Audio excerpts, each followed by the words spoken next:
Assalamualaikum warahmatullahi wabarakatuh. Sebelumnya perkenalkan, nama saya Rina Amelia dengan NIM 2110102. Di sini saya akan mempresentasikan tugas resum dari Open Run. Nah, di sini ada dua tema dengan overview 5G, meliputi penjelasan jaringan 5G, kemudian opsi jaringan 5G, 5G standalone, dan perbedaan jaringan non-standalone dan standalone. Dan tema kedua yaitu regulasi dan tata kelola Open RAN di Indonesia. Yang pertama ada penjelasan pemangku kepentingan, kemudian regulasi Open RAN, dan terakhir yaitu regulasi internasional Open RAN. Nah, di sini masuk ke pengenalan jaringan 5G yang merupakan istilah yang digunakan untuk menyebut generasi kelima atau 5G sebagai fase berikutnya dari standar telekomunikasi seluler melebihi standar 5G sebelumnya. Nah, 5G ini menghadirkan bandwidth yang lebih luas dengan memperluas penggunaan sumber daya spektrum dari sub 3 GHz yang digunakan 4G sebelumnya, sekarang menjadi 100 GHz dan seterusnya. Nah, di sini bisa kita lihat gambar di bawah ini ada 4 key feature dari teknologi 5G. Yang pertama ada scalable OFDM. Nah, scalable OFDM ini di 5G menggunakan OFDM atau Orthogonal Frequency Division Multiplexing dengan air interface dari 5G NR dapat lebih meningkatkan OFDM itu sendiri untuk memberikan tingkat fleksibilitas dan skalabilitas yang jauh lebih tinggi. Dan gambar yang kedua ada Advanced Channel Coding dan Massive MIMO. Nah, di sini 5G menggunakan kedua teknologi tersebut dengan channel coding yang terbaru dan menggunakan Massive MIMO yang meningkatkan jaringan coverage dan kapasitas. Dan yang terakhir, 5G juga menggunakan mobile millimeter wave. Nah, di sini untuk persyaratan dari 5G ini sendiri terdapat eh, terdapat beberapa persyaratan. Yang pertama yaitu ada 1 sampai 20 Gbps koneksi endpoint.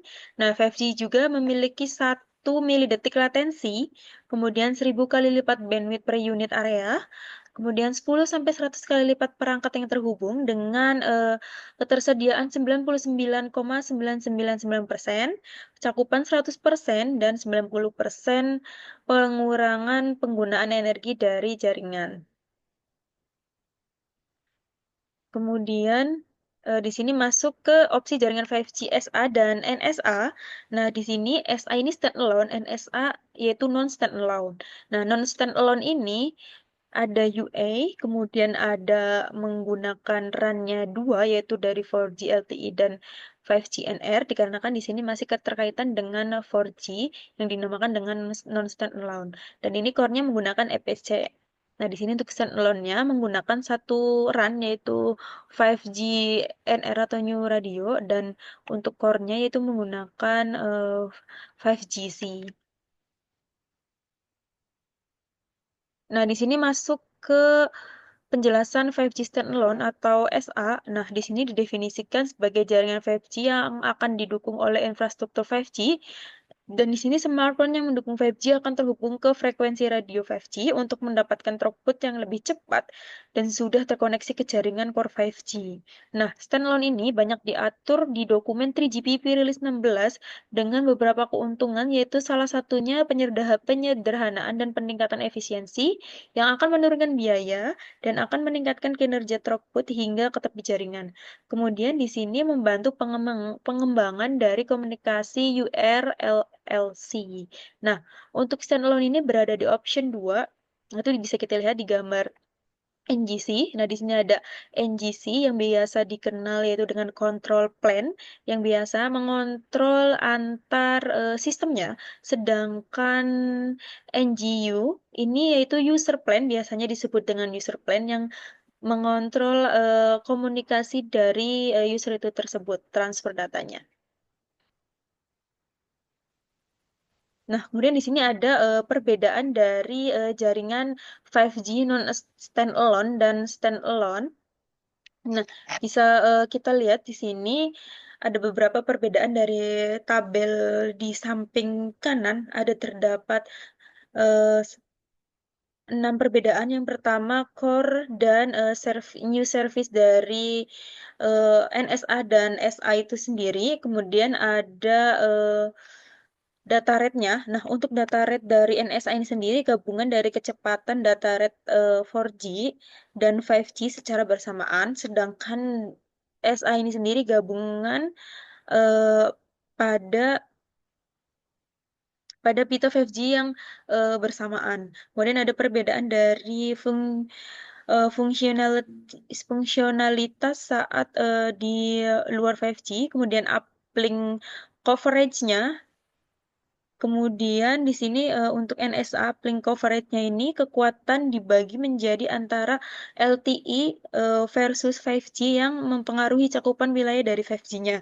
Kemudian untuk 5G ini sendiri semua dayanya tersedia untuk 5G dan di sini perbedaannya NSA ini terbagi cakupan uplinknya di 4G dan di 5G. Kemudian perbedaan ada juga perbedaan di device complexity-nya atau kompleksitas perangkatnya dan yang terakhir ada voice-nya.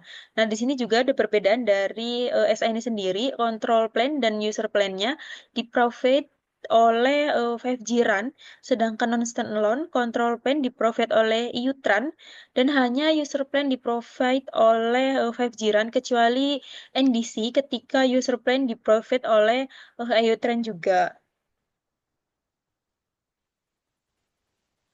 Nah, di sini masuk ke tema kedua, yaitu masuk ke regulasi atau tata kelolanya. Yang pertama ada pemangku kepentingan. Nah, pemangku kepentingan ini yaitu dibatasi pada hal yang regulasinya terkait dengan implementasi 5G Open RAN, yaitu ada lembaga otoritas regulasi, penyelenggara atau operator, pemasok atau vendor, peneliti, dan pengembangan dari R&D. Nah, di sini regulasi Open RAN ini sendiri ada tiga. Yang pertama, Open RAN tidak dinyatakan secara spesifik pada regulasi yang ada di Indonesia. Open RAN juga bisa termasuk dalam perangkat telekomunikasi yang sudah diatur pada 3 poin di sini. Ada PP nomor 46 tahun 2021, PM Kominfo nomor 5 tahun 2021, dan PM Kominfo nomor 7 tahun 2021. Dan yang ketiga, istilah lain yang serupa dengan Open RAN yaitu RAN Merdeka atau 5G Merdeka termasuk dalam perangkat telekomunikasi. Nah, di sini terakhir yaitu ada regulasi internasional Open RAN. Nah, regulasi internasional ini mengenai atau mencakup berbagai kebijakan inisiatif yang bertujuan untuk mendorong adopsi teknologi Open RAN di seluruh dunia. Nah, di sini ada tiga ringkasan dari beberapa aspek penting terkait regulasi ini. Nah, di sini ada strategi pemerintah di beberapa negara dengan dukungan kebijakan di beberapa negara termasuk anggota Uni Eropa, Jepang, Amerika Serikat telah mengembangkan strategi untuk mempromosikan Open RAN ini sendiri. Kemudian ada legislasi khusus di Amerika Serikat.